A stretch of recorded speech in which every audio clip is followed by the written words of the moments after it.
I kind of had an aha thing when the NFL and the NFLPA jointly canceled the NFL game in Mexico City.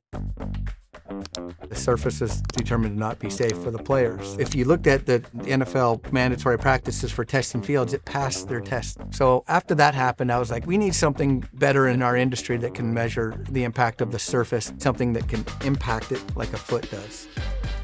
Dr. Sorochan and I came up with fLEX back in 2019. We had been working and doing some testing for the NFL, doing different stadiums. We could go and test an athletic field, how playable is it, but then we realized we started finding out what the athlete can feel too with the sensors we have in it. What we're trying to simulate is an athlete taking off, so as they would come in and they would be trying to accelerate off of that surface. The data we get correlates with what the athletes feel, and the current testing devices, we have not seen that same correlation. And that was one thing that FIFA really liked, is that we did several test matches and the players said, hey, we really like this, and fLEX showed great numbers. That's kind of been the whole goal, is can we make it better for the athlete? When it is then fired, it's replicating 2.5 times the body weight of a 168-pound athlete. And that's the average body weight of a soccer player in the last 2 World Cups.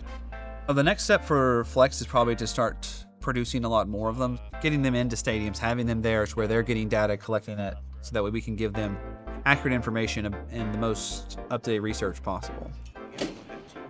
Club World Cup, Kyley was testing Atlanta with the fLEX machine. Someone from the crowd was yelling out, and the guy came down and wanted to talk to him, and it was a UT MBA student that I presented to their class about the technology of the fLEX device. And he was telling everyone he's with, that's the fLEX thing, that's UT's. I got goosebumps talking about that. It's kind of neat. You don't realize the impact it has on people around the world.